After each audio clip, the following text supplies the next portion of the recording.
Hello, everyone. Welcome to the Richest Men in Town podcast. I'm Mike Freeman, and along with my good friend and co-host Tyler Gould, we're excited to welcome you to our little podcast project. Tyler and I are just a couple of middle-aged husbands and dads driven to live our best lives. We want to be better every day, so here we'll be sitting down with great people. Not famous people, but great people that we admire, to learn their secret to living the rich life. Probably not the rich life you're thinking of. Our guests come in humbled and surprised at the invitation and hopefully leave feeling proud and grateful, realizing just how good they really have it. So pull up a chair, stay a while, and raise a glass with us as we toast our guests to the richest men in town.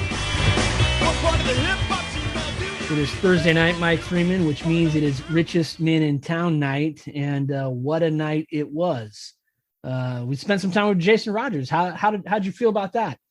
Instant freaking classic, Tyler Gould. Like Jason Rogers brings it by taking us back, right? Yeah. Like we get in quicker than I think other guests. Like we get into that honoring business, and tonight is all about honoring. Yeah. All about honoring. And I loved how he said, I honor these people, and how they were is ingrained in me. Yeah. As a dad, as a husband, as a hustler, I think that Jason's story is remarkable and unremarkable at the same time. Yeah. Yeah. We talk about influence, and his influence isn't flashy. No.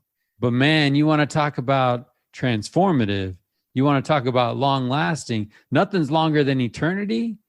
And Jason, literally, because of the way he is, not necessarily the things he did, but the way he is, he's leaving fingerprints on people's lives forever. Yeah, I really thought it was interesting how he talks about as a younger person having insecurities in his faith, and yet in the moment of his insecurities, he's influencing people, right? It's just an interesting how, when sometimes maybe we're not all that we think we should be or could be, but we're just trying to do the right thing. In spite of all of that, man, people are taking notes, and Jason's sort of a case study on a guy that just was living it for the right reasons and because he had great examples, but people were taking notes. Well, and I love the connection that he makes. He calls it what it is. Those insecurities were fears that he had instead of faith. So when he swaps that out and is like, okay, I'm gonna share out some of my faith, the people around him are like, it's about time. Yeah, right. We see literally this in you. We know this about you. This is who you are. You're J-Raj. We don't let you get in trouble. It's about time you let us in and, invite us to be a part of this. And some of those things, some of those impressions, we're talking 12 years later, he gets a text and some guy's ready to change his life, and he's thinking about the changes he needs to make. And Jason Rogers comes to his mind. Yeah. That's impressive. It really is, and I think that sometimes, we walk through life and we think that, maybe what we're doing is insignificant, or maybe people aren't seeing what we're doing. But I think that if we sat back and reflected on the way that we live, we could see the influence that we have on others and the influence that others have on us. Right. To our listeners, man, thank you for coming along. We talk a lot about journey. One of the things that I find myself talking a little bit more about, starting to creep into the Richest Men in Town landscape, is this idea of surrender. Yeah. Yeah. And align. Jason teaches when we align our heart with God's will, he'll take us places we never thought we'd go. Yeah. It sounds really easy, but Jason actually walked it. He has a sojourn in the wilderness a little bit. Yeah. He lets us in on that a little bit. Not everything it was handed to him, and some things were kept from him for a season, and he lets us in on that process. And man, what a journey. What an amazing wife. Would love to meet her. Man, the things she says at the right times to kind of just steer and guide and direct. And when she was down, he was there. When he was down, she was there. That's the game, 100% game. Yeah. So look, I mean, it's not every day you're going to listen to a podcast where you hear someone talking about being at a party and being one hot dog in, right? It's not every day that you're going to hear someone say that their grandma was a mad hustler. Mad hustler. And it's not every day you're going to hear someone talk about a entrepreneur. But I'll tell you what, tonight was an epic night. And to Marissa, to Presley, to Slater, man, to Slater, right? To Slater, we're thankful for who you guys are. We're thankful for Jason Rogers. Take some notes, learn something tonight, and more importantly, do something with what you learn and pay it forward, and enjoy your time with Jason Rogers on The Richest Men in Town. Abe's feeling very senior these days, right? Oh, I like it. Yeah, he reached out, and you got to know that I've got a blind spot called sense of humor, and that sense of humor has been known to get me in deep water, right? I'm with you on that. Yeah. So Abe starts laughing, and he's like, "Hey, Dad, would you be okay if I got this bumper sticker?" Okay. And the bumper sticker makes reference to, warning this van stops at your mom's house a lot.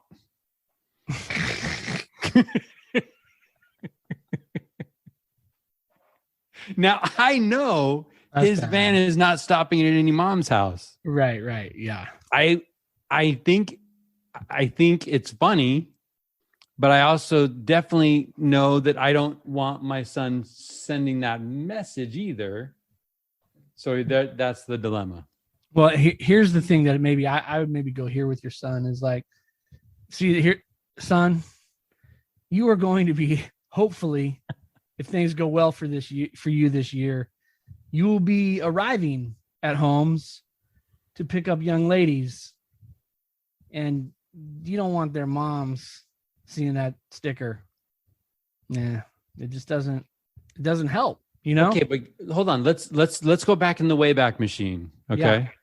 Tyler, did you ever put out a little bit of like bad boy that maybe you weren't backing up with actually being a bad boy?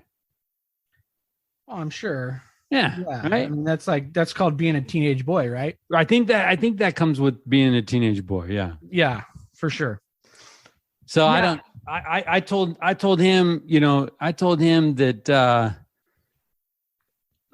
you hate to play the example card, but you got to play the example card. Not only are people looking at you at the house that you're pulling up to, but other people are looking at you and be like, I want to be like Abe Freeman. Is that the kind of Abe Freeman that you want to be? And maybe what if people, heaven forbid, what if people use their context clues and jump to assumptions about who you are that you can't ever beat? Yeah, that's a very you're trying to be funny, and real. That guy thinks that you are doing some things that you have no business doing and that you have never done, but you can't get out of it because you got a sticker and you thought it'd be funny. Yeah, I agree. Well played, Dad. Yeah, I'm hoping that I'm hoping something stuck. The problem is I laughed when he read it to me, and Kelly Freeman laughed. That's the thing. It's funny, but some things are meant to be funny just for you. Yeah. And I said, Abe, don't go by what I think is funny as like my approval. If I'm laughing, it doesn't mean it's something you should be doing. I'm going to pull the Doug card and just say, if you got to ask. Yeah, 100%, man. Chances are not going to happen. Yeah, chances are it's not good. What's moving in you, Brother Gould? How are you these days? I'm good, man. Things are good. Things are really good. We just had family, my daughter in town for a few days, and nice. School, and a couple birthdays from some of the other kids, and so it's been busy, but it's been fun. It's been a whirlwind of activity, man. Yeah. So yeah, all good things. What about you? Good things here too. Good things. Just got off the phone with Philadelphia. Things are good. Yeah. The smoke from the west is in the skies in the east. Well, we want to make our presence known. Forest fires burning in Northern California and Southern Oregon are actually causing haze in New York and Philadelphia. That's nutty.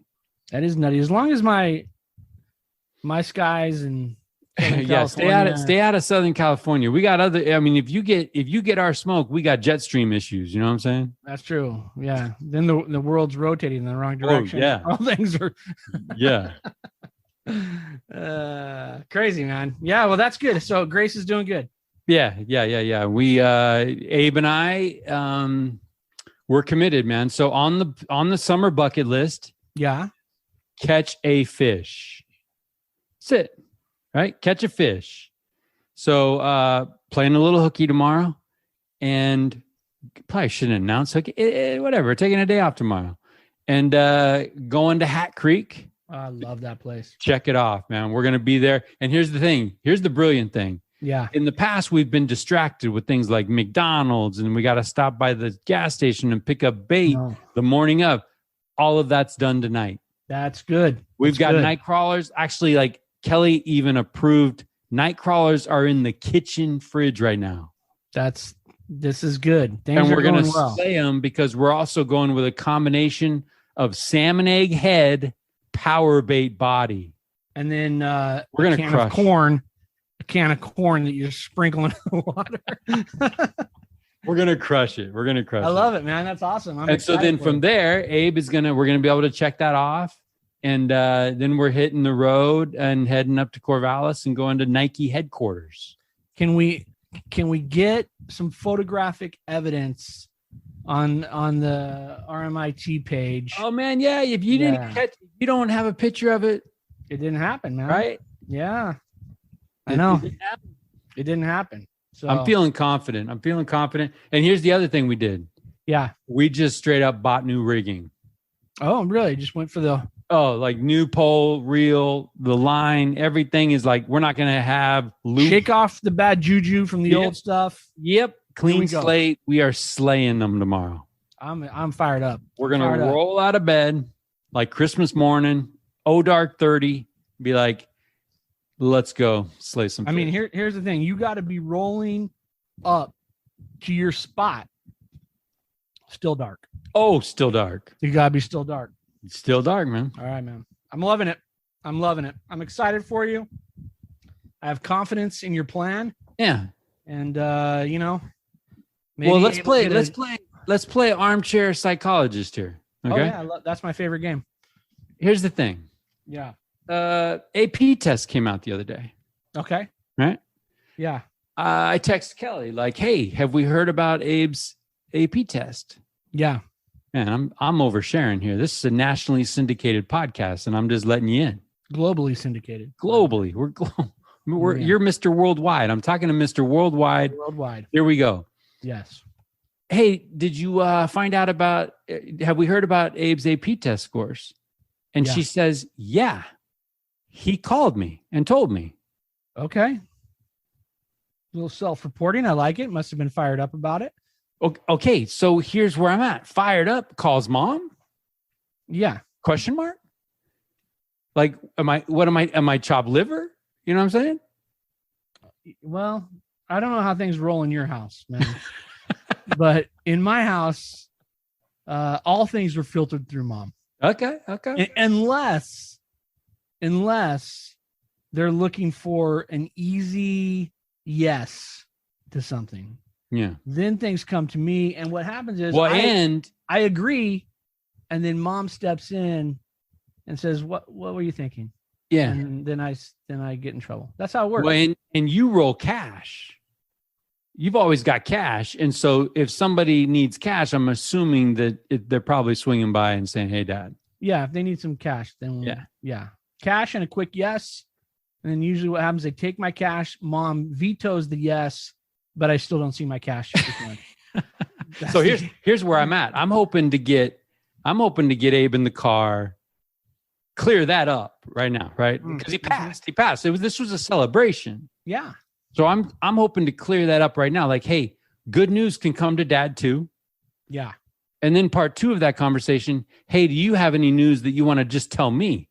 So then I can go back to mom and be like, oh yeah, I got some news that he just told me.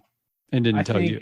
I think that that's a smart move. I think that I think that having both parents. As I dive into the psyche of Abe Freeman, does he have a list of things that he? Oh, that's a tell mom list. Oh, this is a tell dad list. Oh, and this thing is a don't tell anybody list. I don't know about the don't tell. Your kids don't strike me as the don't tell anybody. Oh, come on. List keepers. Every kid has a don't tell nobody. You know what I mean? Don't tell nobody list. Come on. Look, I mean, honestly, my wife gets the skinny on almost some stuff that I'm like, that should definitely be on a don't tell anybody list. Oh, I got some things. I got some evidence. I got some marks on the wall. I got some cracks in the tile. And I don't know the story behind any of these things. You know what I mean? Yeah, but Kelly does. Okay. That's the thing. Kelly does. It's funny how that stuff works. Yeah. Funny how that stuff works. Yeah. So who do we got tonight? Tonight, we have Jason Rogers with us. Joining us from San Diego, I believe, by way of Idaho. Is that sort of how that works? Idaho. That's interesting. Right? Yeah.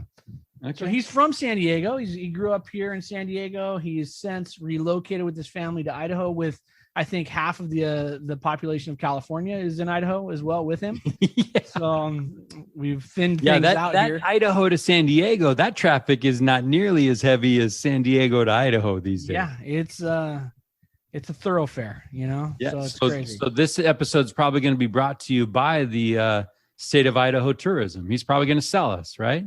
Yeah, and I think, and maybe another sponsor would be the Department of Transportation for the state of Idaho. Maybe, I don't know. So, yeah. So I'm excited to have Jason on the show. He's a good guy, and he's got a lot of. I think what's going to be fun is to dig into what makes Jason tick, and sort of how he looks at life, and why he does some of the things that he does. Well, I don't know what's on your mind going into your conversation with Jason, because it is a little unique, right? We do catch up with our guests ahead of time, and then kind of they give us a little bit of a little bit of vibe that leads to some thinking along the roads. And I was just talking to my daughter. My daughter's training a brand new missionary, right? Yeah, brand spanking new missionary in Philadelphia. So we've been talking about influencing. Yeah. You know, and almost like, the impression that people leave on your lives. And, she has an opportunity. I told her, hey, I think her companion's name is Sister Cecilwitz. That's a great name. That's a great name. Great name. One of the true great names. Yeah. But Sister Cecilwitz, I said, hey, Grace, right now you can decide if Sister Cecilwitz is going to be one of the best friends of your life or not. You don't even know this person. But right now, you can be proactive and be like, this is going to be an amazing time together, and we're best friends. We're going to be best friends. Because here's the thing. Tyler Gould, you're one of my best friends. That allows me to overlook your one flaw, right? You might have one. I don't know. Yeah, I think. Right? But because we're best friends, I overlook that. Yeah. And so as you come into a relationship here and to try to be of influence and be like, you know what? I'm going to be proactive here. I'm going to begin with the end in mind. We're best friends. Let's go. I love that philosophy. See how that works. That's I like that a lot, man. I think that that's part of it, right? When you're with someone new and you're learning about them, I think it's easy for us to pick out maybe the things that might bug us or drive us crazy. But I like that idea. Well, and it's kind of cool that I had that conversation with a teenager, right? Because teenagers, right? Like there's this influence, our world is just interesting right now, right? We use things like Facebook friends, and I'm friends with people that I really don't even know. Yeah. And so that's weird use of the word friend. And we talk about, how social media connects us, but yet a lot of people feel isolated when they overindulge in social media. And you get into this idea of like these social media influencers. Like I've seen, like I was watching the celebrity softball game at the All-Star weekend, and they had a couple people on the team, and that was their job. Like they were described as celebrities, TikTok influencers. Yeah, it's kind of. What do my kids say? It's cringy. I feel like that's a little cringy, right? You're taking a word influencer, and I'm not sure if that's the right usage. I mean, I think, Mike, if we're talking about influence, and you're asking my opinion about influence, I feel like there has to be some sort of longevity to that influence, right? If you're on, if the influence is, what's the latest fashion in a pair of shoes, or the influence is coming and going, right? Right. It's coming and going, man. But I think what I love about the word influence, and when I think about influencers in my life, right, that list goes back a long ways. And it's people that had, I would even use maybe the word transformational, right? They've done things or said things or acted ways that made me want to act or speak or do things in a certain way, not just at that moment, right? Because, you're a kid, you have people that influence you for a second, but the people, now that I'm 46 years old and I look back, the people that had influence in my life are people that I can remember from when I was 12, 13, 16, 20 years old, right? That said things and did things that made me want to change my life completely. That is spoken by the co-host of the Richest Men in Town podcast. That's our business, right? That's it. Yeah. We are talking to people that have that kind of influence. Yeah. And we're looking for lives that touch, like Clarence says, like you don't know how many one life touches so many others. Yeah. And if you're living it well, if you're doing that rich life, you're going to be of influence. And I like the idea of that longevity of influence. Yeah. And I would say too, Mike, like nowadays, right? It's so-and-so's a social media influencer. They've got X number of followers, right? Followers. Think about that word. Followers. Yeah. But if you think about the people that have had a deep and lasting influence in your life, they may not even know how many people they've influenced, right? And they're not keeping score. They don't care. It's not part of the game for them, right? They're just living it. They're influencing you because they love you and they want you to do right by you. And so they're going to try to steer you. But at the end of the day, they don't go home at night and go, guess what I did today? 25 influenced. Yep, that's right. No, it's not even on the radar. Right. And they don't stop doing it if their influence, if they didn't seem to have an impact. Right. Yeah. They're just doing. They're just doing. Like we talked, the show up, right? The grind, the one step in front of the other, the I'm not going to quit, and it just so happens that people are watching. People are watching. That's it. And I think that, if you're listening and you're thinking, well, I don't have any influence on anyone, I would ask you to maybe sit back and really think long and hard about the people that you interact with on a regular basis. There's people watching and people are taking notes.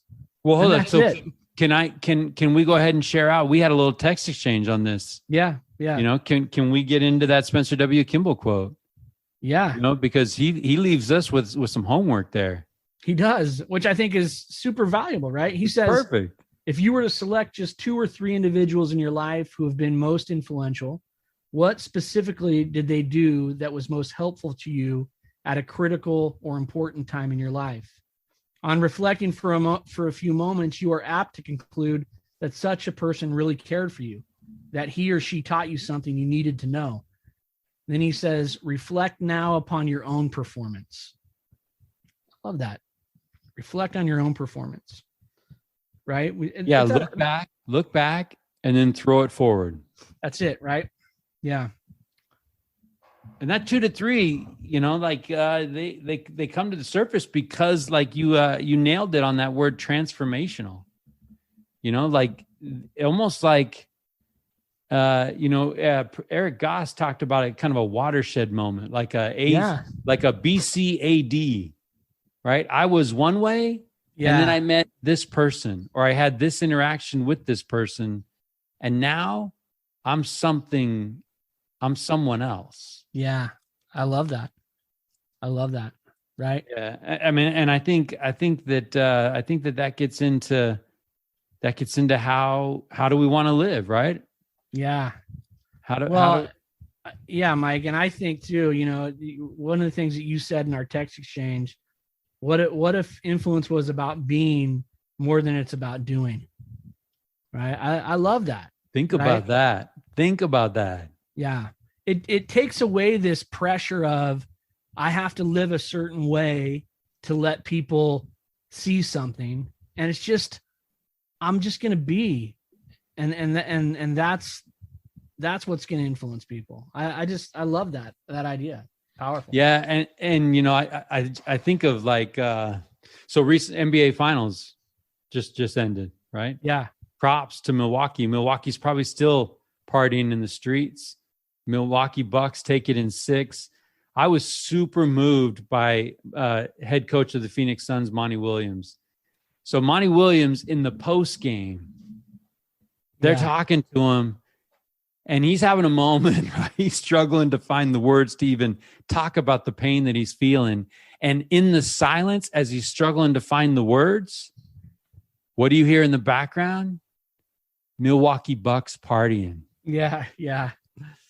So here he's in his moment of so dang close to everything he's wanted professionally, and it slipped out of his fingers. And in his failure and loss, he's hearing the people party through the other wall. What does he do? He goes into the locker room of the winners, man. Yeah, it's awesome, man. Goes into the locker room of the winners, compliments them, praises them, and says, because of the caliber of team they made him and his team and his coaching staff better. Oh, unbelievable. Come on, right? That's what I'm talking about. And so in that moment, Monty Williams did some things, but Monty Williams showed us who he is. Yeah. And that being is the kind of thing that influences. To me, that's a moth, that's a flame, and that's going to attract people that want to be successful like him. I totally agree. And I will say this about Jason Rogers. I think that Jason's that type of individual, right? Who is just living his life, doing things the way that he thinks is the right way. And I think that his path is littered with people who have been influenced by him, and so let's kick in the doors. Let's let Jason in on this conversation, and let's get to know him a little bit. Yeah, let's go. All right, let's do it. Looking forward to this. Can I call him Mr. Rogers? He probably gets that a lot. He probably does get that a lot. We'll find out though, man. You try it. I'm not going to try it. I'm not going to try either. That beard's intimidating, man.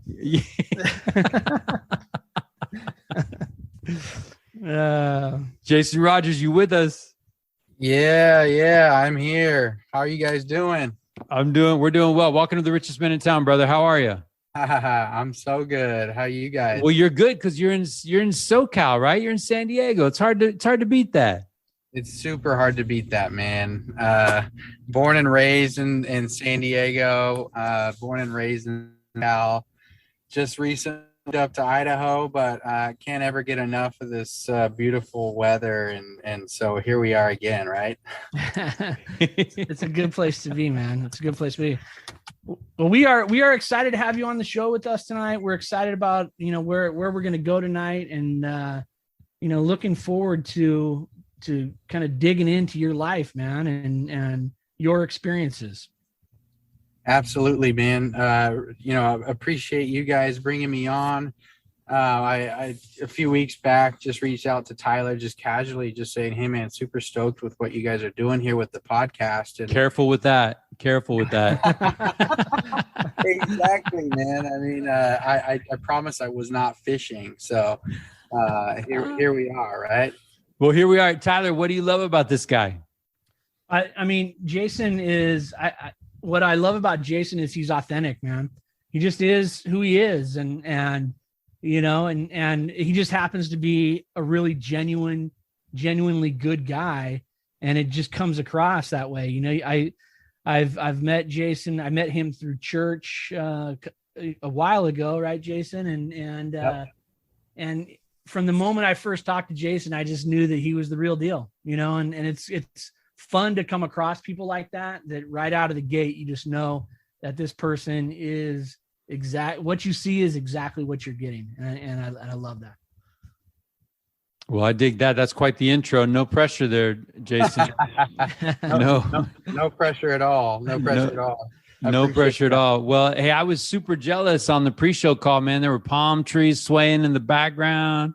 Oh man. And I'm hoping that you are enjoying a little bit of vacation with some family. No question about it. Definitely am, and appreciate the time you guys are taking. Literally sitting in a parking lot right now in the quietest space I can find when my family's living it up, SeaWorld style right now. So, oh man, SeaWorld style, love that, dude. That's awesome. Okay, hold on. So, Jason, did you ever go to SeaWorld as a San Diego native? I did. I did. Okay. Yeah, no, we had season passes. We did the whole bit. Okay. Because Tyler, how many times have I been down to the Hotel Gould and we've never done SeaWorld? Yeah, well, that's a good point, Mike. I guess I'm a bad host. I need to figure that out, man. We've got all the eating spots figured out though. We got that dialed down. We do eat good when you're here. That's for sure. We do eat good. Yeah. So Jay, I don't want to jump too far cart before the horse, but talk to me. How do you pack up the family from San Diego and head to Idaho? Yeah, crazy. We did not have the intention of doing that. And it's one of those, I guess, situations in life where you feel a strong impression and you try to ignore it for a while, and you know how that goes. They just keep coming back stronger. So I had the intention at some point maybe moving up to Utah, Idaho to kind of live the country life that I wanted my kids to have. My dad's from Idaho, and I had grown up going up there, during the summers as a kid. I just really appreciated that lifestyle. My wife is into horses, and we had a property out in Ramona. So then 2020 happened, man, and everybody's plans just got flipped upside down, right? So ours is no exception. So we really felt strongly that this is where we needed to be, and we pulled the trigger quick, and it was confirmed that that was the right choice by all of the chips falling into place, man. That's awesome. So that's pretty much what happened. Talk to me a little bit about the Rogers family these days. What's your crew? Give me some names and ages. Names and ages. So we have a 4-year-old daughter. Her name is Presley, and she is a miracle baby. She's just incredible. Took us 9 years to have her. And so she definitely is one of those just miracle. Did not expect to ever be able to have children, and then boom, here she is. So that's Presley. She's 4. We'll pick that up. We'll pick that one up later. Oh, there's no question. That's a humongous part of my who I am. And then a little youngster, 14-month-old, name is Slater. He's literally the coolest 14-month-old you'll ever meet. Just oozing with a name like Slater, right? With a name like Slater, you better have some swag. Yeah, it was risky, man. It was super risky to give him that strong name. There's no doubt. But no, I love this little guy, and he's just smiling ear to ear all the time. And and then I have my wife, the love of my life, Marissa. Literally, her and I have been just besties forever. I've known her since I was 5. And whoa, okay.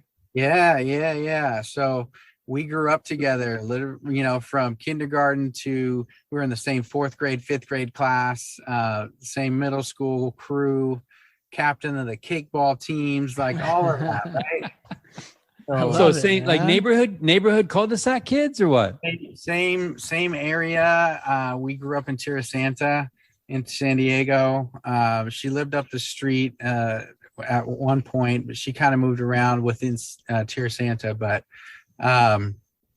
yeah, man, like she's always been in the circle, and I've always had one eye, open to her, right? And then it just happened in high school where we started dating, and that's how it started. So, well, Jason, so many times we get into the story of how our guests meet their significant others, and yep. A little different when you're 5. Yeah. A smidge different when you're 5. Yeah. I have to be accountable for about 31 years of my life to my wife, whereas most people only have to be accountable for like the years that they've started dating to the present. So she always, brings up stuff from middle school. I'm like, hey, come on, I'm a man now. So let me ask you this story related to a little bit of your history. Is there a moment where you can look back and is like, okay, this friend turns into high school sweetheart? When does she become Mrs. Rogers? Like when do you cross that? Honestly, man, like earlier than my parents wished it would have. Yeah. Like I knew she was the one way back, and you can call it puppy love or whatever, but I mean, she was the first girl that I really truly loved, and she was a humongous impact on my life, as she eventually started learning about my faith, and really validated a lot of the insecurities that I had, as she validated that those insecurities I had were false, and really helped really guide me in the most crucial time of my life. I think my parents were extremely grateful for her. I was kind of going into a path and running with a crew that would have not put me in the best place. And so she really, she set me straight. Wow. Influence, Tyler. Transformative influence. Yeah. Exactly what that is. You know what, Jason, we were talking, so we're going to let you in on a couple things. Before you jumped on, Mike and I were having a conversation about just that, about influence. And, we were talking about, we live in a day and age where the word influencer is thrown around left and right. It's like people, are influencers for all kinds of weird and things that mean nothing, right? And so we had this discussion about transformational influence, longevity and influence, right? I mean, you can influence me to buy the newest pair of shoes or whatever else, but is there influence there that lasts, longer than a few moments, And I would love to get your thoughts on people that have influenced you and what that influence looked like. Yeah. Oof. We do live in a world of influencers, and does that influence really last, or is it just influence me to buy something, right? For me, I have a lot of people that have influenced and impacted my life in such a way that is eternal, of eternal nature. One of those people, bringing it way, way back, is my grandmother. So my grandmother is from El Salvador, Central America, a small little country. Gets a bad reputation a lot because of the violence and whatnot that surrounds the country. My mother is born and raised in El Salvador as well. Humongous influence on my life. And they both raised me in my home in San Diego, the home that my dad provided for us, and he worked like crazy. And so my parents have influenced me, but my grandmother, I think, would be probably top of my influencer list. She was a mad hustler. She was a single mother of 7 children. Hold on, back up. I just got to say, that's not a word. Those are not words that a lot of people use to describe their grandma. Hustler, man. Yeah. Mad No. hustler. Mad. I'm telling you. So she is. She was a single mother of 7. Okay. Wow. Get this. But she wasn't single until her 7th. So imagine that, grandpa walks out on her 7th kid down there in El Salvador. New converts to a new church that has a reputation for being kind of a white man's church, right? The Church of Jesus Christ of Latter-day Saints, where it comes from a Catholic family, and the whole entire region was Catholic, right? Or what another Christian faith, and these LDS missionaries come in and teach the gospel to my grandmother, and she's to a point where she can't even buy food in the market. Got that bad, kind of just really persecution that they were facing, and she canceled. She was just canceled. Cancel culture was alive back then, no joke, and so she got straight canceled. And so luckily the network within the church that they joined and that we're part of now, it was bigger in Guatemala. And so they packed their bags and went to Guatemala, and they lived there for a little bit. She did all kinds of things to make money. She sold things. She made things. She left for the United States, got a work permit, came across the border, worked in LA as a maid, for several years, put my mom in charge of raising these kids. When my mom turned 18, then she swapped. My mom went up to the US and worked with my aunt up there, and they hustled hard. My mom would send money back to my grandma to feed the rest of the children. Come on, right? Come on. Come on. Awesome, when I'm talking mad hustler, like that's the straight definition. Just needs to be a picture of her face in the dictionary. Like that's how it is. And so she definitely influenced my life. My mom, next to her, very much so, has influenced and shaped who I am because of what I've seen her go through her past, right? What she's shared with me and what I know about her past. I mean, she did not live an easy life. The journey was tough for her. And so it's not lost on me that a kid born and raised in Tierra Santa, living in the same home, I lived a pretty cush life, but just a generation before me, it was not that way at all. Yeah. That's wild, man. Jason, let's get into, how is it not lost on you? Right? I mean, I think sometimes that comfort, the luxury that maybe we have, honestly, United States compared to your mom and your grandma's background, right? I mean, that's a lujo, that's a luxury that a lot of people, it might let them change them. How does it not change you? How do you remember the roots?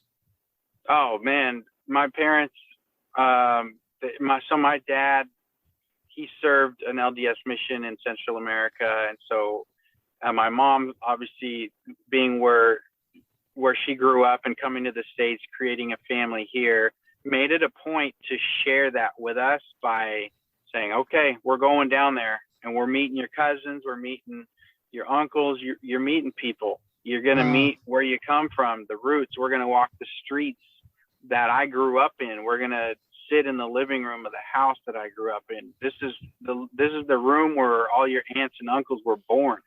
In that house. The first time I went down there, I was in 2nd grade. So I think I'm 7 years old at that point, 8 years old maybe. And then we went again right before high school. And then I took my wife when we got married, before we had kids, for a third time. So, I mean, I've only been down there 3 times, but we stay for quite a while, and it's an impactful thing to do, just to remember where we come from, who we are in this thing we call life, and the heritage that we carry on our backs. Man, is Grandma still with you? She's not. So she passed in 2014 in September, just after her 93rd birthday. I want to say it was her 93rd or 92nd. But I mean, she's a legend within the family. She has impacted not just my life, obviously, but just so many of my family members and other people who aren't family, just looking at the example that she was. So, I mean, that whole part of me is it's super ingrained in all that I do. You know, you wouldn't recognize that about me just by reading my name, right? No. Jason Rogers, right? I'm the undercover Latino, like nobody knows, right?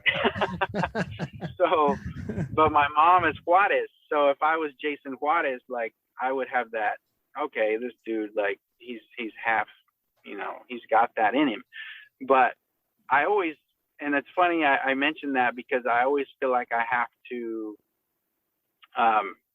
let people know that I have that part of me in me, and because it's a huge part of who I am and what I do and how I act in life and how I respond to situations and the goals that I set for myself, because I realize that our stock doesn't come from, you know, at least on that side, it doesn't come from a privileged place. Mm-hmm. How do you honor your grandma today? Oh man. You better be hustling. I hustle. You better hard. be hustling, man. I do. That's how I honor her. No joke. I love the hustle. So I'm an entrepreneur. I left the 9-to-5 corporate world January 2019, and now I'm an entrepreneur with a few different healthcare-related companies, and so I honor her by continuing the hustle on that side, but then also just loving the Lord and keeping my faith as the cornerstone of who I am. I mean, that's how we learned to be. Like, she taught me to pray in Spanish, my grandma, and that's how I pray today, like by myself, individually. So I created a relationship with God through, you know, a language that I was taught by my grandmother. That's awesome. Yeah. Super cool. Yeah. Crazy. I love it, Jason. And I'm just sitting here thinking, you know, you talk about, you know, your parents meeting, you talk about your grandma and her history, right? And some of the decisions that she made. But you talk about faith, the legacy of faith that she left. I'm curious what faith looked like in your house growing up and as a young man, and when does faith in your life become your own faith and not just, right, the things that grandma did or the things that dad and mom did or whatever, right? When do you adopt that and say, hey, I'm all in on this thing as well? Yeah, that's a good question. I think everybody goes through that journey, whether you grow up in a faithful household or not, right? But for me, faith in my house looked like a typical, you know, Christian LDS family. You know, we would go to church on Sundays. I'd participate in youth activities and, you know, hit all those key milestones. You know, doing scripture study and stuff in the mornings and things like that. But to really pinpoint a time I would have to say would be in high school. I I had some really, really cool friends growing up. And then when high school hits, it's like those friends are still super, super cool. But then your faith starts to get challenged with areas of life that become natural for other people, but unnatural for someone of my faith, right? And so I really had a hard time navigating through that, I think, initially.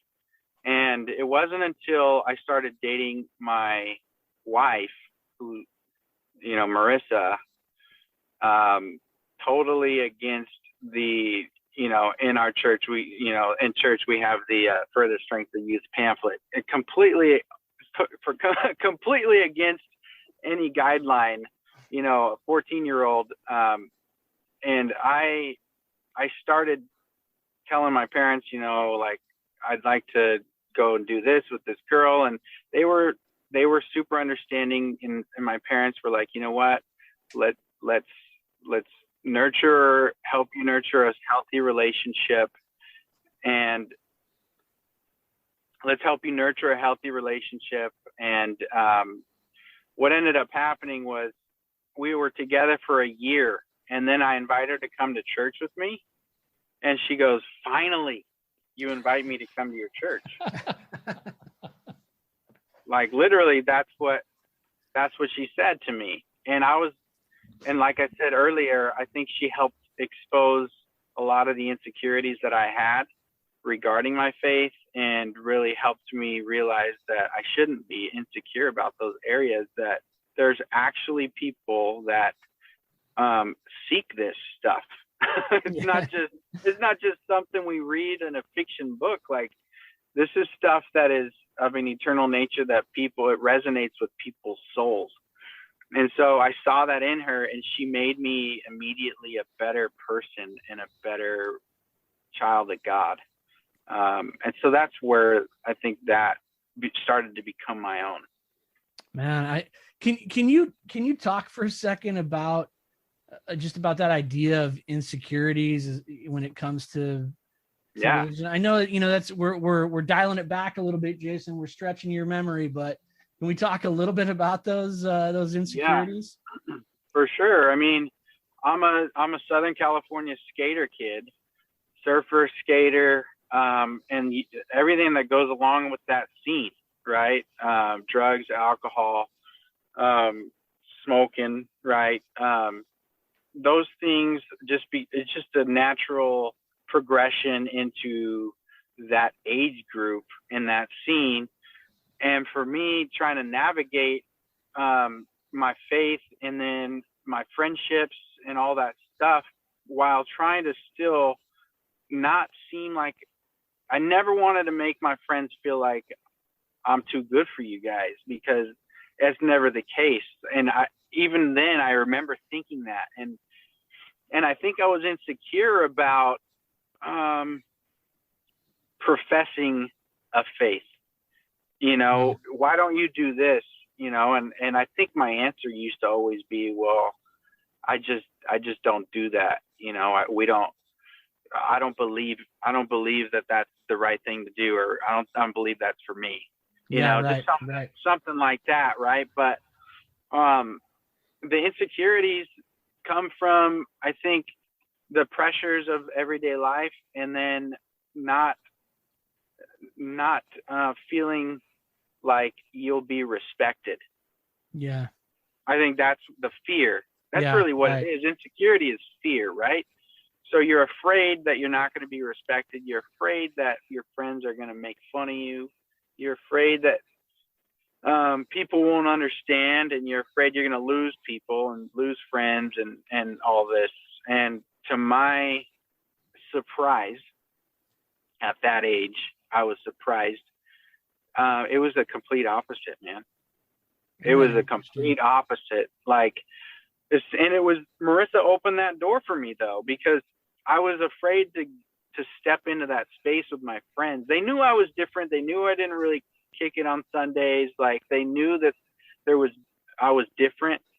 But until Marissa really like opened that door for me and I started to feel confident about talking about it and stuff, like I would literally after football games, we would go and kick it at like a friend's house, and then it turned into something. It started turning into like some environment that my friends knew that I typically wouldn't be in, and I would legit get kicked out. Like they would be like, all right, bro, it's been fun. You grabbed a hot dog. It's time for you to bounce. And I would get kicked out. I love that though. I love that. And I was like, dude, I'm only one hot dog in, man. Like, I'm straight. I'm good. Like, and they're like, nope, you're good. And they used to call me J-Raj. They're like, you're good, J-Raj. All right, man. Peace out, you know? And I was looking back, I couldn't have asked for a better crew of friends. Yeah. Yeah. So can we dig a little bit in that? I mean, I love the idea of linking that insecurity with fear. Yeah. And that is a natural man response, right? Yeah. Like there's no way they could want what I have. There's no way that they could have the same questions of the soul that I have. There's no way that they could be seeking for the things that I'm seeking. Have you ever in your mind played out, what if you didn't? I mean, no one's perfect, right? The best of us aren't too good. And we could be in these situations where where they're looking at us as this guy who maybe has this faith. And all of a sudden, if you're at the, I don't want to call it a hot dog party, but you know, a barbecue, let's call it. Yeah, you're at a barbecue, and all of a sudden, better. all of a sudden, you're like, no, I want to kick it with you guys, and I want to roll your way. What that would have done to maybe even their idea of what you believed. I mean, I got to be honest with you. I joined the church at 19 years old.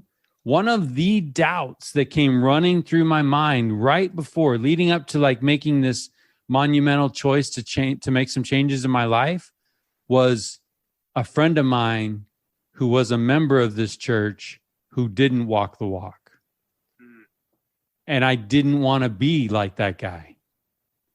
Right. And so I'm looking at two different situations, and I'm looking at a J-Raj here who is like, you're in it, you're in this refiner's fire, and you're letting it refine you. Right. Yeah, but man, totally. The impact and influence that could have had the other way. For sure. Scary. Yeah. I mean, retrospect, you think about all the what ifs, right? For sure, I would not have married my wife. Like, no question. If I wouldn't have been doing what I'm doing and invited her to come to church and do all these things, then there would have been no way that we would have ever gotten married. Like, she wouldn't have ever gotten introduced to the church. I wouldn't have. Well, you wouldn't have had power to do it, right? I wouldn't have had power to do it, man. I wouldn't have. And fast forward a smidge, one of those dudes that was like one of my boys in high school ends up, 10 to 15 years later, no way on social media and goes, hey bro, I've got these missionaries that came to my house. Like, what's the difference between Mormons and Christians? And I'm like, come on, dude. 10 or 15 years later. Yeah. So it was like 5 years ago. I was probably 30, 31. Yeah, man. I mean, how old? 12 years after high school. My boy Tony hits me up and he just says, hey, I got this question. I've been meeting with these elders. Do you want to meet with us at the Mormon Battalion Center? I show the text to Marissa and she's like, get out of here, dude. Because she knows this guy, right? Oh, come on. Yeah. I mean, Tony will be the first person to tell you he wouldn't have ever thought he'd have joined this church. I mean, Tony, Tony, I love you. He was one of those guys. Oh, Tony, hey, Tony, we're coming after you. We're coming after you. He had his first kid when he was in high school. And so he lived a tough life after that. Right. And so it just, I would have never thought in a billion years that that would have happened. And I'm not trying to claim any kind of impact, but he did mention, he said, hey, look, after his baptism and whatnot, he's like, I remember when I was studying with the elders that I knew you and your brother were members of the church. And I was like, those guys are cool. Like they seem pretty cool, like cool guys. They just seem pretty normal. Like this isn't as scary as a lot of other people might think. And so to go to your point, like if I hadn't been in walking the walk, I guess, so to speak, thanks to my wife, then it wouldn't have happened. Like maybe he would have found it through some other avenue, but just super, super cool. Yeah, that's just a crazy story, man. Well, and Tyler, you were talking about the true definition of influence would be longevity. Longevity, man. 12 years later, this guy is meeting with some folks and Jason's in his head. Yeah, I mean, it's crazy, right? I think that, and we talked a little bit about this earlier, Mike. I mean, I think that when we're just living it, right? There's no count in our head of, hey, I've influenced this many people, or I'm keeping track of how many people that I'm trying to be an example to. It's just, you're just living life, right? And yep. and people are coming into your life, and they're walking out of your life, and you don't know what's going to happen. 15 years later, here's a what is it? A social media message? Yeah. Facebook Messenger me, hey dude, what's up? And then there's just random questions. So I got into it with him and shared some things with him, and he invited me to be a part of his journey. I saw him get baptized, and then I saw all his kids, and a year later went to the temple with them. Like it was unreal. And Tyler was a part of all that. And he's just like, dude, what is happening here? Like, this is crazy. I'm like, dude, I'm just as, this is the Lord doing his work is what it is. We're just a part of the ride. And I think, Jason, if you were to go to Tony, and we will, I bet you it's almost like he's not going to be able to put his finger on things you did. Again, going to the being versus the doing. Yeah. He's going to remember how he felt around you. Right? He's going to remember seeing the courage you had to walk away from some things, and I don't know why, but this always freaks me out. I walked this, right? Yeah. I joined the church after high school. I know that journey. I know it well, but every time I see it, I'm blown away. Every time I see it, I'm like, this is crazy. This is amazing. This person's making changes, right? This person's doing those things, studying some things, reading some things, getting on their knees and praying and asking for some answers. And when it happens, it's like, well, my first thought is I'm blown away, right? Yep. But then immediately after, there's a verse in the Book of Mormon that I love, Alma 29, verse 10. And behold, when I see many of my brethren truly penitent, and coming to the Lord their God, then is my soul filled with joy. Then do I remember what the Lord has done for me, even that he hath heard my prayers. Yea, then do I remember his merciful arm, which he extended towards me. Like clockwork, brother. Every time I think, oh my goodness, I'm blown away. This person's doing this. And then immediately the Spirit kind of whispers in my ear, isn't God great, man? Hasn't he been great to you? Oh man, he's been so great.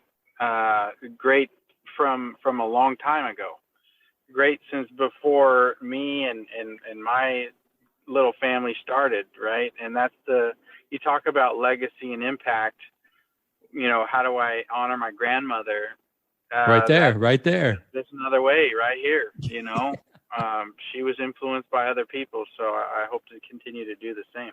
Well, and it's funny because you use that word legend, and I love that, right? Yeah. I get into Devin Booker and Kobe and Devin, like be legendary, writing it on the shoes. Like I'm all about that idea of being legendary. But like, think about it. Generations of Tony's line are going to be talking about those miracles that led up to Tony making the choices he made. Generations. No doubt. And your name is in there. Your name's in that story, like that's living a rich life. Like we got to keep our powder dry, but that's a great answer to the question. What does it mean to be the richest man in town? That's leading, absolutely. Mike. Come on now. Let's leave that. Alone, right? No, that is a great story. And I think that's what we're right. If we're having a discussion about influence, I mean, I think that's it. I mean, if we could, if we all sat, I love the quote, right, by Kimball. And I just want to read that last part again, where he says, reflect now upon your own performance, right? He says that we have a record that we keep of people that have influenced us, right? And sometimes we lay down and we're like, holy mackerel, thanks for grandma, man. Grandma did this. My parents did this. Got this person that did this. But if we sit back and think about how we're living and what we're doing, I mean, there's a list out there someone's keeping, right? That's saying, man, thanks for Mike Freeman. Thank goodness for a Mike. Yeah, Freeman, but being in the spirit of Brian Beasley and that concept of grace. Yeah, it's not Jason, right? Right. It's Jason's trying to pattern his life after the master, right? After the perfect example, and we're way off. We're way off, brethren, right?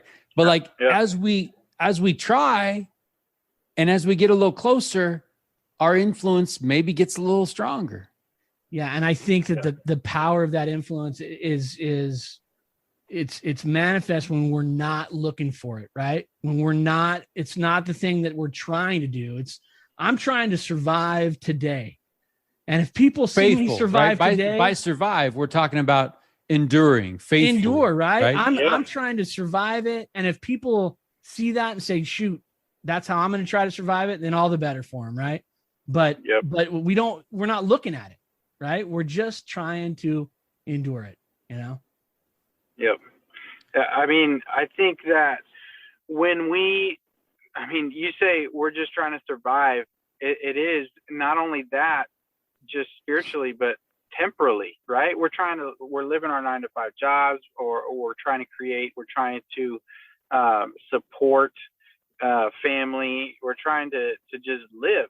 And so meanwhile, while we're doing those things that everybody has to do in order to, quote, survive and then ultimately succeed, right? That's the word I like to that's the next stage, right? You survive, then you succeed.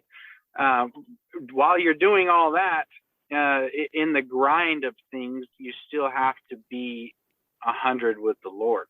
Right. And isn't that the test of character, right? When we're in the middle of the grind, or we're in the middle of the battle, that we can still be, we're at least trying to be the best version of ourselves, right? Yeah. And not just throwing in the towel. Well, let's talk about that 100 with the Lord, though, right? I mean, because I think that a lot of times that means we're getting on our knees and admitting we're 22% today, right? Being 100% meaning we're letting him in on it all. Yeah, exactly. Right? And we're being honest.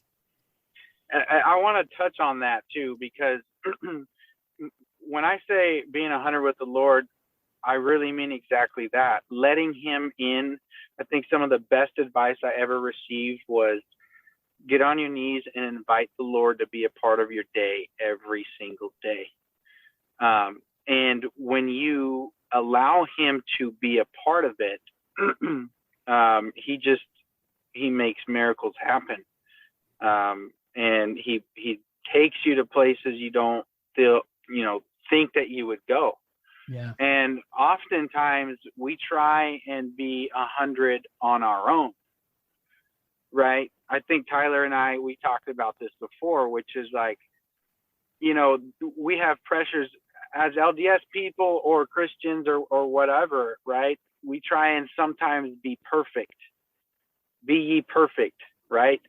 But at the same time, we when we think that, we lose sight of the Lord allowing grace to be a part of us and a part of our life. And this is something I really try and teach the youth, because I feel like there's so much of this happening today. And I feel like even in my day, the insecurities that I had as a kid, because I just felt like I wasn't like the standard model LDS kid. And I felt like I fell short on the, you know, from my church side. And I felt like, you know, I can't ever amount to what I feel like I should. But that's never been the plan, brothers. The plan has always been to be the best we can be, and then allow repentance to be a daily part of our life. Repentance was never, this is another thing that my mission president's wife told all of us, was repentance is not the backup plan. It is the plan, you know? Yeah. So don't try and be perfect on your own and then say, oh, shoot, I just screwed up. Now I have to go to plan B on this thing called repentance and use that, you know. No, man, we have got it all wrong if we're thinking that way.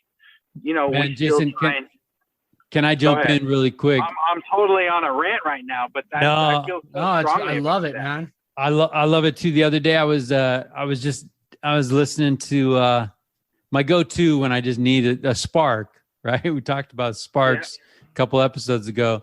I was listening to By Your Side. The group is 10th Avenue North, and they've got a song called By Your Side, and it says, "Why are you trying to earn grace?" Man, that thing hit me when that lyric dropped. That hit me between the eyes, right? Why are we trying to earn this gift? Right? And if we can keep, if we can be 100 and we can just let him in. I love that. Let him in on the details. Let him in on your life. And like you said, he'll take you places, right? He'll take you places you never thought you'd go. But I'm guilty of that. Yeah. I'm guilty of that. It's almost like wake up, say my prayers, get in the word, read some scriptures so I can have grace with me. Come on. Well, I love that idea of 100 being like the dirt and everything, right? We're just bearing it all. I think that's where the power comes from, you know. And plan B, repentance, right? Like that's it's not the backup plan, it is the plan. Yeah. I love that, man. I love that. Yeah. Hey, so Jason, where you stand in your life right now, is there something that you're holding on as a truth that you learned the hard way? Oh, yeah. I mean, that's a deep question, man. And one that, you know, everyone has hardships in life that they learn from. I think one of the biggest for me, I probably have to say Marissa, my wife, would agree, was there was a point in my life where I'm such a visionary person, and I set goals, and I have a mindset of like, this is what I want my life to look like, and I'm going to reach that goal. I'm going to hit it. Right. And I did that in so many ways, except for the creating the family part. Right. And we were not able to have children for 9 years. And during those 9 years of trying and failing, there were some really hard lessons that I learned. One of which was, you know, you can't stay mad at the Lord. You can't stay mad at yourself. You can't stay mad at, you know, your spouse or your circumstances. It's okay to live in a certain space, to acknowledge that is hurtful and that you don't understand, you don't have answers. But living in that that hurt for so long, it damages your soul. I lived in kind of a space like that for a few years. And it was rocky on every aspect of my life, from my relationships to my marriage to my, what I felt like I ought to do in my career. I just didn't feel like I had direction. And so the only thing that I was able to get out of that situation was just surrendering. There was a talk that hit me, like you said, this one hit you between the eyes. You can't earn grace, right? Mm-hmm. There's this one talk called As a Child that I just happened to reread that I heard on my mission. And it's by Henry B. Eyring. And I reread it at this particular time in my life that I was struggling, super mad at God for not giving me a family that I wanted. And he said, as soon as he knelt down and he prayed for something he wanted, he realized it didn't matter what he wanted. He just wanted to align his heart with the Lord. As soon as I aligned my heart with the Lord, then, I was fine. And things, he took care of the rest, and miracles happen. I'm fortunate to not have, I didn't live a lot of hardships like other people live. I've never been homeless. I've never been without, heck, we kind of have been homeless. I lived in a garage once with my wife when we lost. Our house fell out of escrow once. I think my perspective might be a little more positive maybe than other people's, but we definitely were homeless for a time. But I mean, in the sense of I knew I could always get back on my feet and,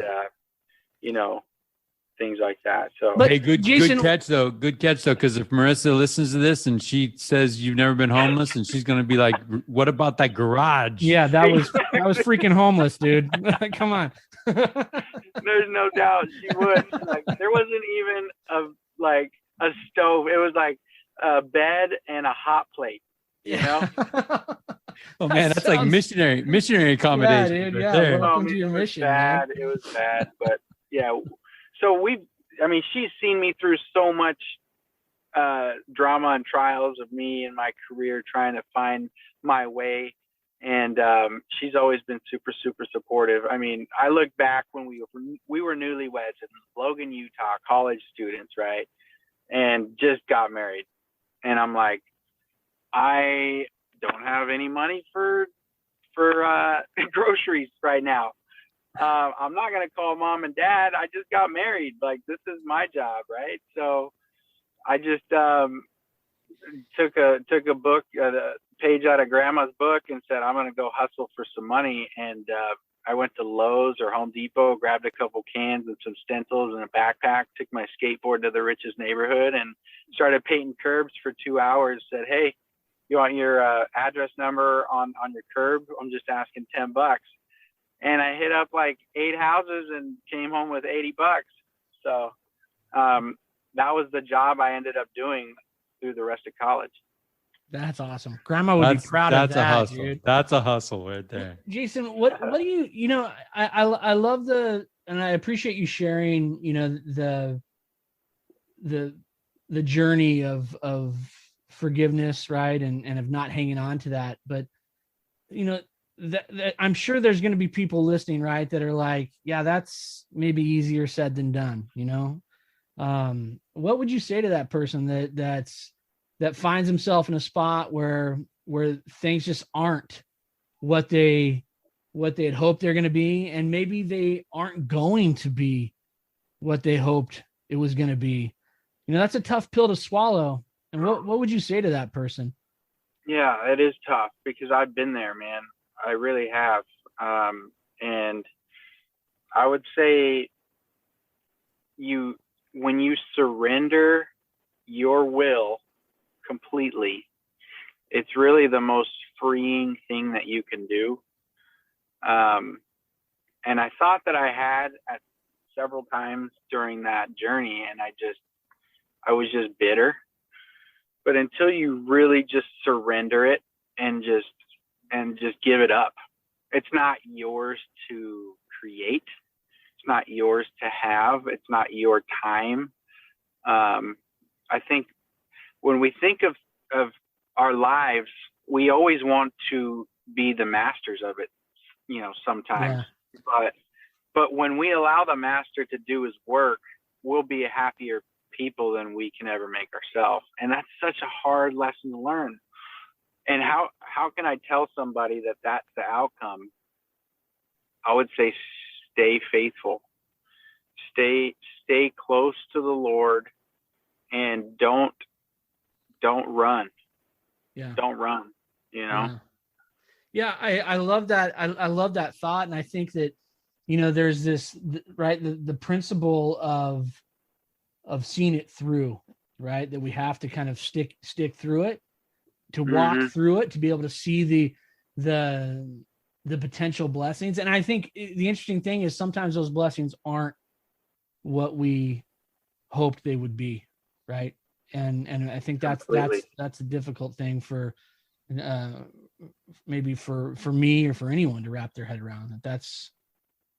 It's not going to turn out like we want it to turn out, It's not. I mean, infertility is one of those faux pas kind of topics that people just don't want to talk about. Yeah. And imagine, I mean, dude, we were a married couple for 9 years, and going to church, people would just look at us after they've known us in the ward for like 4 years, and they're like, dude, is this guy like hate kids or something? Like, right. Yeah. Well, can we talk a little bit about, Jason, like the marriage? I mean, the individual struggle is one thing, but you are in it as a team. Like, there are marriages that don't make that. Absolutely. They don't survive. That. So can you reflect back now, looking back, how in the world are you guys on the other side of that? Yeah, man.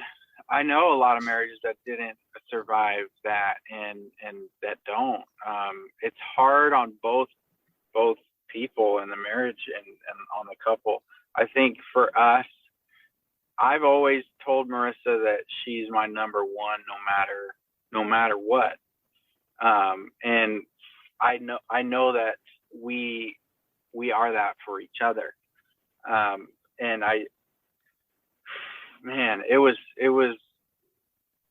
hard. Some of the best advice I got from my dad when we got married was, marriage isn't 50-50, son. It's not 50-50 game.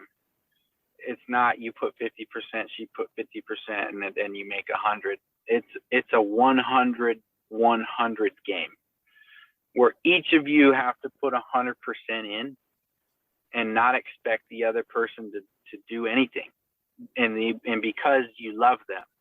And I'll tell you guys that there were instances where my wife was at 0 because she was it was heartbreaking to witness her going through, medical procedure after medical procedure and letdown after letdown, not being able to conceive a child that we so wanted, and just being, seeing her at 0.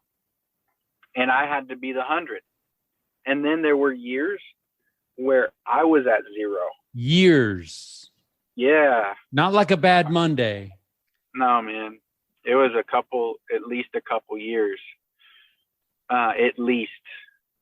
And she had to be 100. She had to be 100. And we had several conversations where she would just be there for me. Because outside of like just the success that I feel like I've wanted to have in career, business, life, stuff like that, first and foremost, my dream was always to just be a dad. That was my dream. I wanted to be like Michael Jordan, and I wanted to be a dad. That was. You got one, dude. That's pretty good. I got one. And so, that's how we made it through. That's how we made it through that as a couple, is we each committed 100% at all times. And when one person was down, the other person picked up the slack, and we've made it through the other side. And I'll tell you, the miracle came when we're both walking on this trail in Ramona. And we're just walking, sunset, and we both let go. And we said, you know what? Let's just forget about it, and let's book some trips. Let's just focus on us. So we did that, and then we're like, and then when we're done with these trips, let's go back one last time and see if we could, get you pregnant, right, to the doctor, right? That's what that means. And so she goes, okay. So she goes to the doctor's office and has her annual checkup, whatever. And then while she's there, she's supposed to set up a follow-up appointment to have an appointment with the fertility specialist. And while she's getting her checkup, they say, well, no need to go to the fertility specialist. You're pregnant. And she's like, get out. She suspected she was, but she didn't want to tell me. She'd never been pregnant before. She didn't know what that felt like. So she comes home. I'm working on on a work project. She goes into my office. I say, hey, how was your appointment? She says, I got good news and bad news. I say, okay. She said, the good news is I'm healthy. Everything went well. But the bad news is they won't give me an appointment with the fertility specialist. I'm like, what is it? And she goes, I'm already pregnant. And, oh man, I'm tearing up right now just telling you this story because, it was a waterfall of love that I felt from on high, like literally just shower me and her at that moment. And it was the most beautiful miracle that I've ever been a part of. And if people are listening to this, if they're struggling with infertility, or if they're struggling with wanting to have something that they so yearn for, that they have no control over, all I can say is just keep your faith and be diligent in the Lord. In his own timing will provide. Sometimes it's not in this life, and I'm fortunate that ours did come in this life, but that was a humongous miracle, and we talk about hinge points in the church. That was a hinge point in my life. Thanks, Jason, for even letting us in. I feel like we kind of entered some sacred space there, and I just appreciate that. As I'm listening to that, I think of Man's Search for Meaning and Viktor Frankl, and talking about how we chase happiness, right? We're constantly trying to go after it. And the second that we forget ours and go after someone else's, boom, we find it. Boom. Yep. And the idea of like, let's forget about this thing that we've been just wanting so bad, and let's just go focus on us. And that, boom. Yep. Exactly. That's when it happened. And then Slater happened very much the same. She's like, I think it's time to go back to the fertility doc. This ain't happening for us, 3 years after Presley. And boom.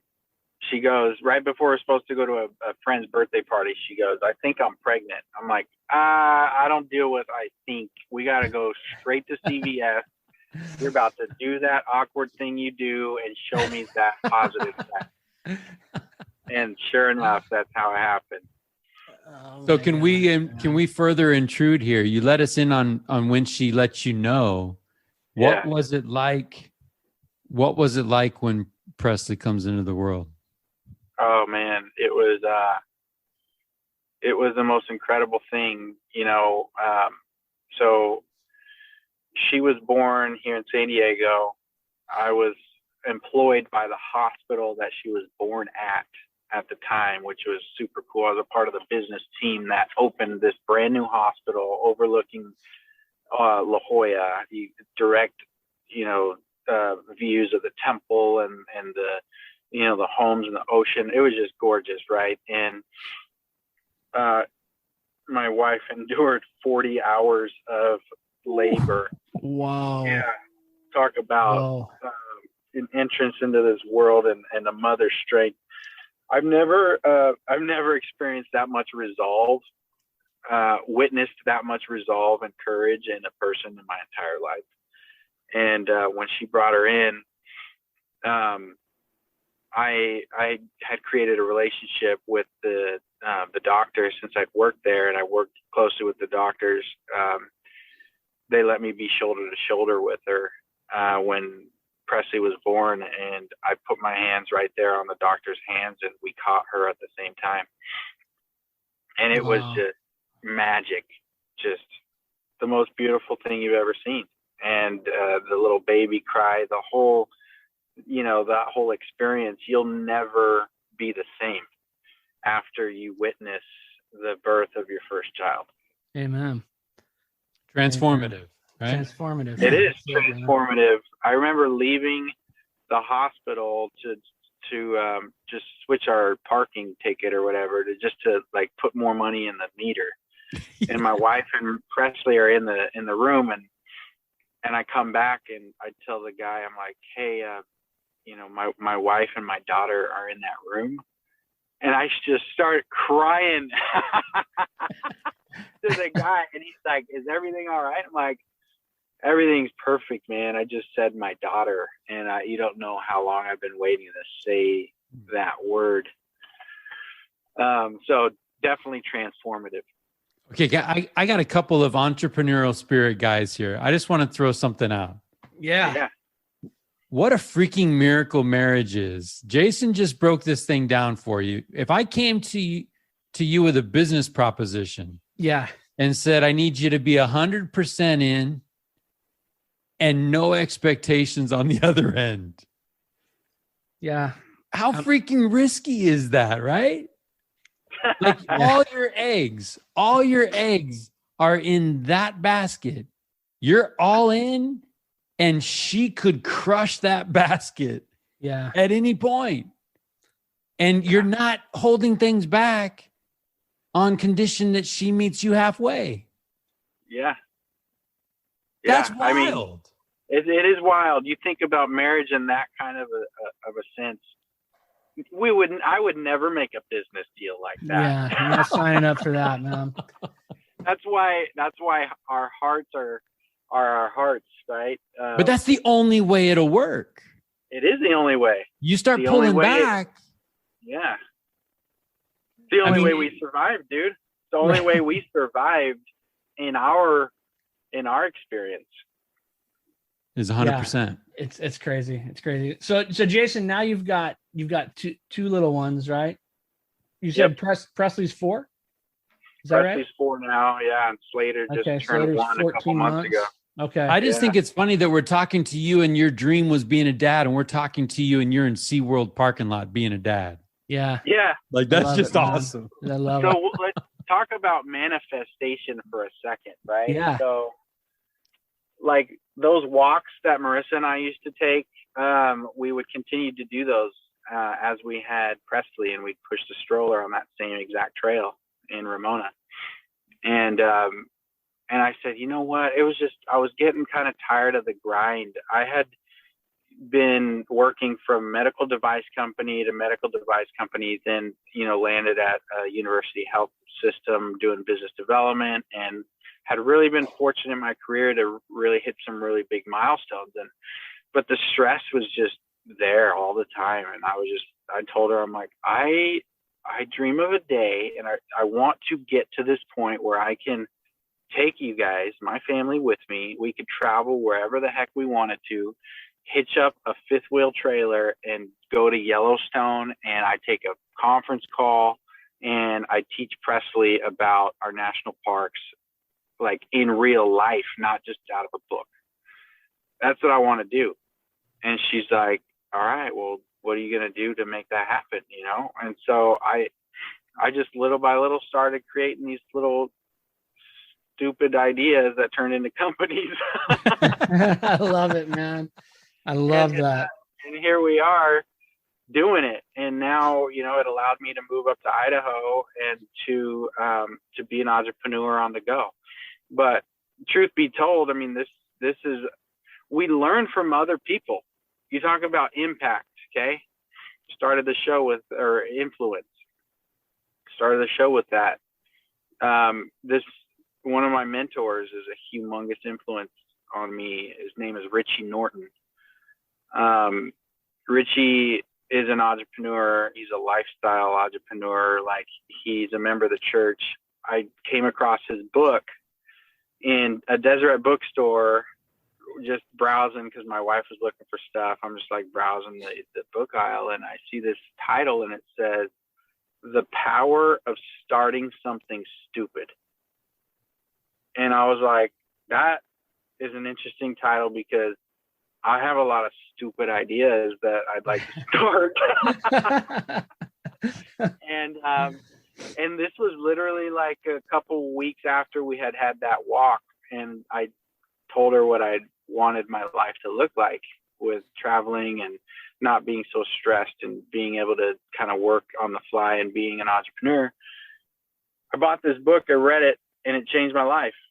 I was probably like a crazy stalker to Richie, and ended up getting in contact with him. And he's been a cool mentor, and we've talked several times since then. And he's helped guide me through several ideas, and some of which became successful companies. Dang, man, I love that. Okay, I got to find out. We know where the hustle comes from. We get the hustle. Yep. Hustle grandma, hustling mom. Yep. We get that. Yep. Talk to me about where the visionary comes from. You talked about how you've always been driven. You've always had goals. You always have kind of an idea of what you want your life to look like. Yeah. What in your makeup, what in your DNA, what makes you that? Yeah, I love that question, because I didn't realize I really had a lot of that in me until it was really shown to me by somebody that was trying to help me. You know, it didn't happen like a flip of a switch. So that visionary stuff comes from I really believe it comes from my grandpa on my dad's side. He was a hustler, but a visionary as well. Like he did everything. He was a pharmacist, then he became a dentist, then he became a barber. He was in the army. He fought in the Korean War. I mean, he built a few houses in Washington. He had horses he bred. I mean, he was a visionary guy. And during this rut of years of kind of hurt that I was having, not being able to be a dad, just struggling with work, and like not knowing my place, I always wanted to be an entrepreneur, but I just didn't know how to be one. And so in my mind, I would call myself, like, subconsciously, a wantapreneur. I'm like, I'm a wantapreneur right now, because I want to be an entrepreneur, but I'm a wantapreneur. And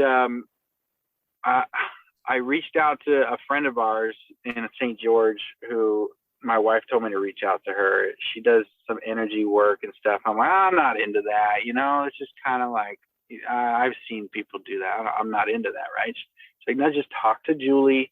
She will help you, dial you into realizing some mental roadblocks that you might be having, and that you believe, these belief systems that are false, and just try and help you break through them. Where does that come from? Hold on. Where does that come from? That's wild. That's wild wisdom from your wife right there. I'm telling you, my wife is so legit. That's awesome. Legit. She's so open-minded. I'm not as open. I wasn't as open-minded as she was. And so her perspective on life is coming from a non-LDS family, and her perspective is very much more broad than mine.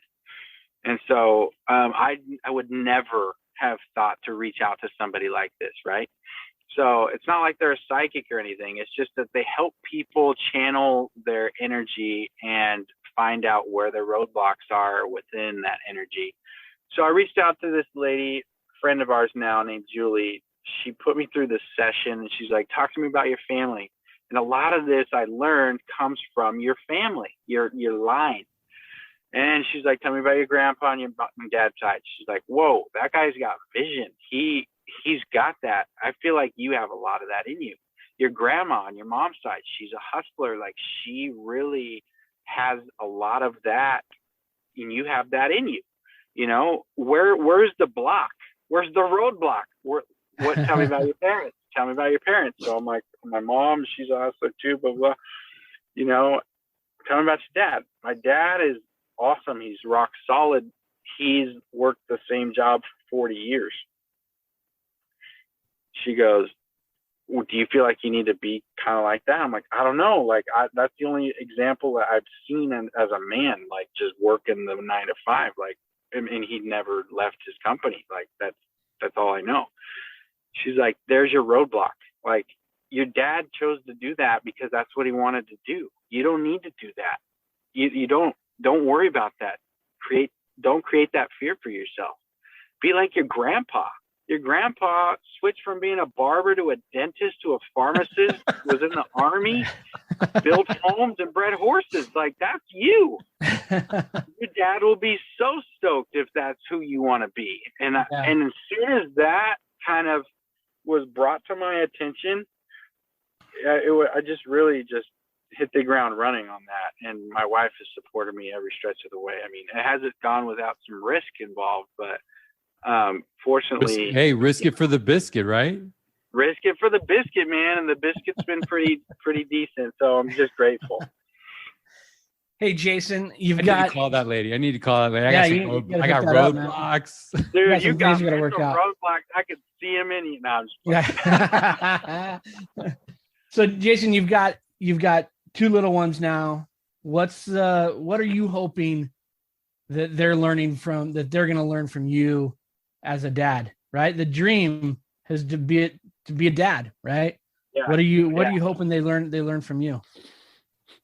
I want them to learn to love people and to think out and to reach outside themselves as much as possible, and to be humble and to be teachable. And then I also want them to learn to be fighters and to stick up for themselves and to be firm and true to their faith, to recognize the sacrifices that so many in their lineage have sacrificed so that they can live this life that they live, which is one that they're so privileged to live, and take all of those things and then create what you and the Lord feel is the best thing for you to create. You know, don't just take it and hold your talents and bury them in the ground and just hang out with them.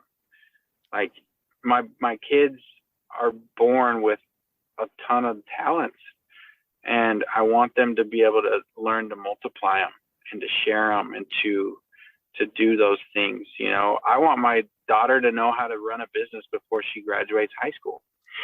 I want my son to be able to run a business before he graduates high school. Like, that will be one of the things that I teach them. You know, some people, they do sports. My kids are going to do sports. They do music. They're going to do music. They're also going to learn to run a business. They don't have to do that after high school if they don't want to, but, you know, dang it, they're going to know that they can run a business at any point in their life if they ever needed to. That's good. That kind of lines up, Tyler, in our text exchange back and forth on the Pablo Picasso had 2 things, right? 2 pillars upon which life was resting on Pablo Picasso was find your gift, give it away. Yeah. You know, like, and that's the idea. Like, these kids have talents and so many of us have roadblocks and we want to hide things. We want to bury it in the ground in fear. And you know what? It's like, no, that's there. Discover it, develop it, give it away. You know, and then the other thing I sent you was Martin Luther King Jr. when he was young, wanted to have an impact, wanted to be of influence. He goes to a mentor and he's like, hey, it's civil rights movement is right there, right? And he's like, am I a pastor of this church group or do I get involved in this movement, right? How do I change the world? And his mentor said, don't ask what the world needs. Ask what makes you come alive, because what the world needs are people who are fully alive. You know, and it's like, you know, that's the impact, is like, go do what lights you up and you're gonna have impact. You're going to have impact and you're going to be of influence to people.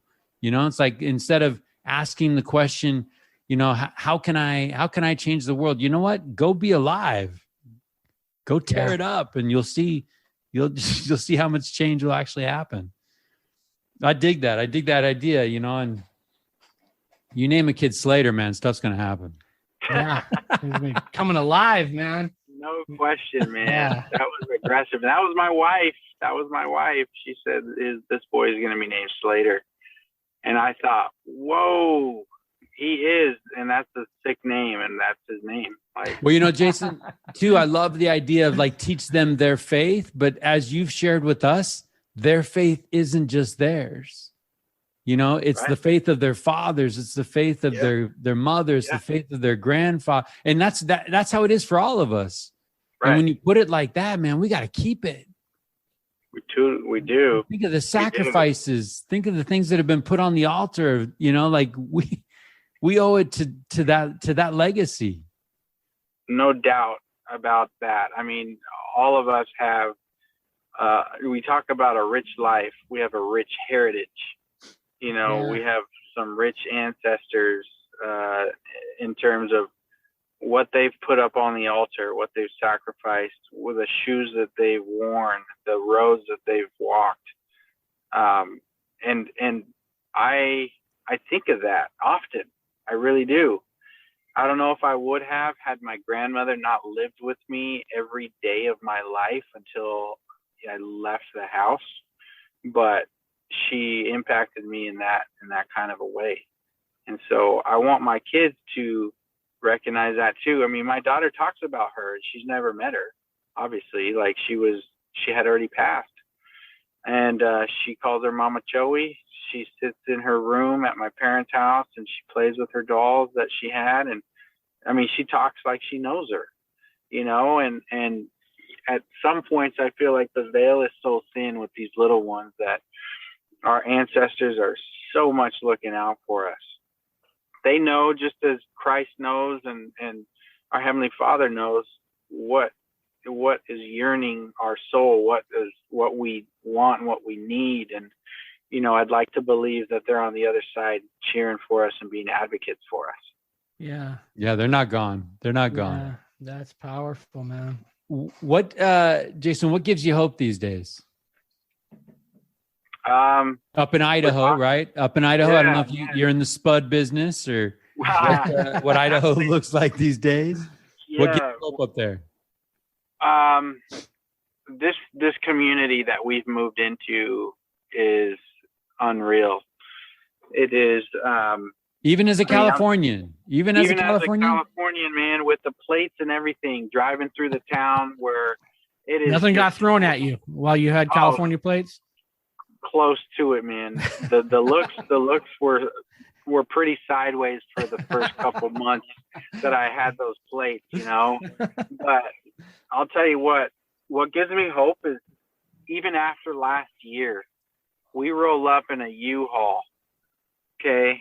I haven't even parked, you know, I haven't really even gotten out of my seat, and I'm already seeing people from this town just walking across these fields of hay fields with kids in tow, cookies in their hand, and they're meeting me up the driveway to help me put stuff and take this U-Haul and put things in my home and just welcome me. And I'm like, is this out of a movie?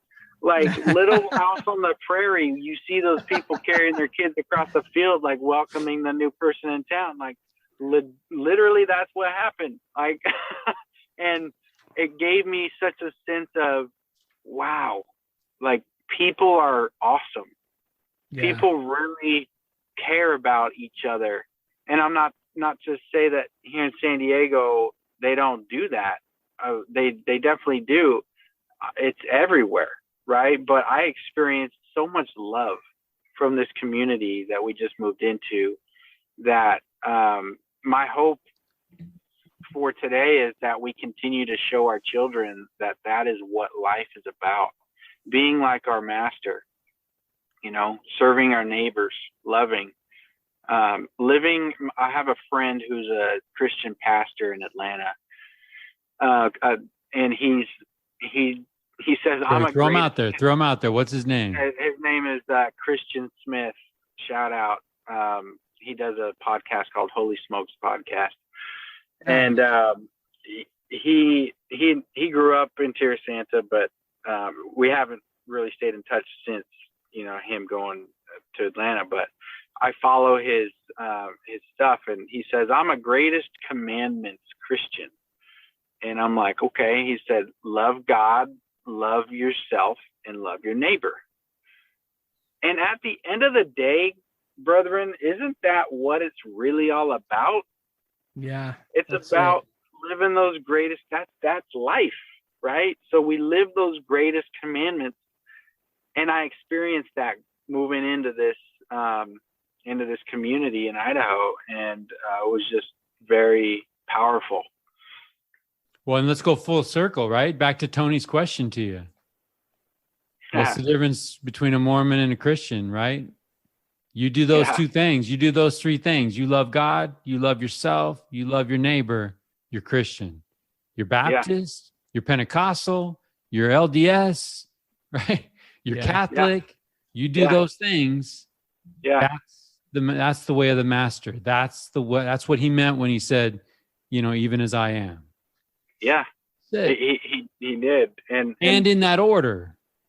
Because I think sometimes the tendency right now, the temptation is, the pressure that we may be feeling to love others before we love him, like to put that first, right?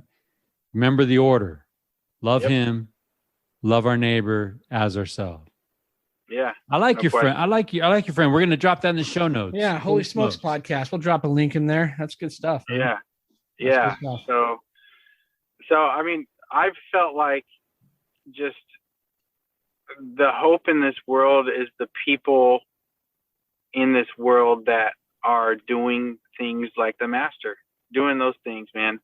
And the more we align with each other, I feel like I don't even know, but the lines that were kind of drawn and the boxes that were drawn, between LDS and Christians and Catholics and Pentecostals and all that, I'm so glad to see that they're just being smudged.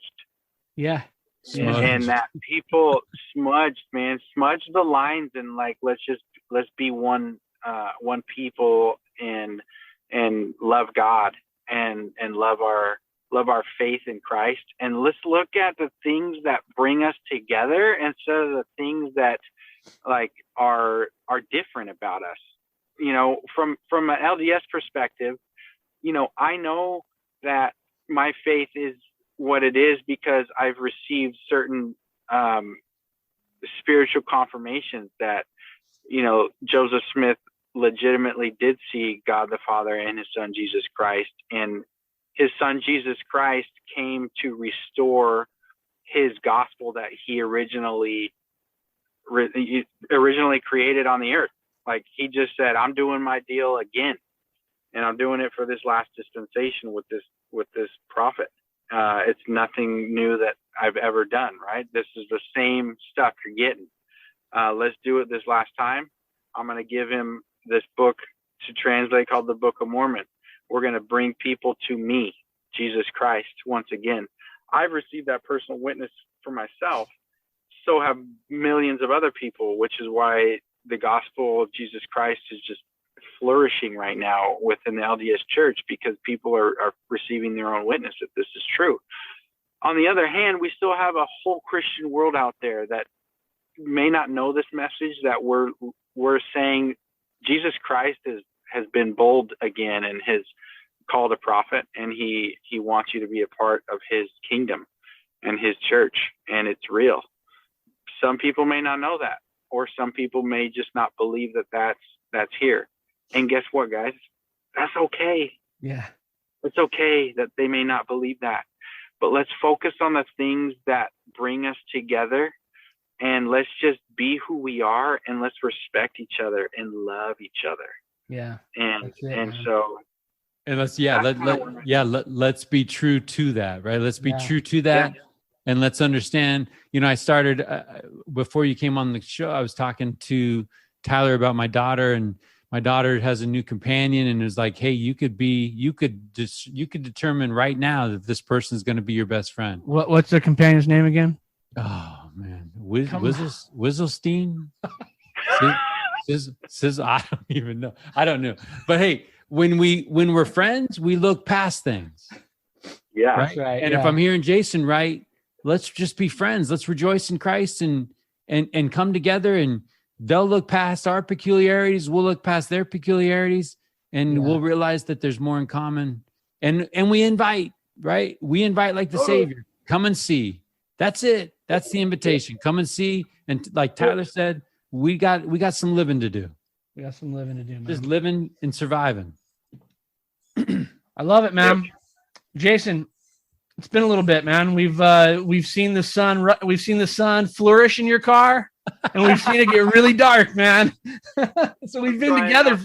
We've been together for a minute, but Bruce is like, can I get in the car or what? Yeah, the kids are knocking on the window, but we're stoked. We've enjoyed our time together, and it's been a couple hours, man. And we close every show by asking the same question, and really the discussion that we've had today has been all about how we live a rich life, what that rich life looks like, and how we look for the path that rich life's on, right? Like it's a journey, and you've talked about that tonight. But we end every show with this question, Jason: what does it mean to you to be considered the richest man in town?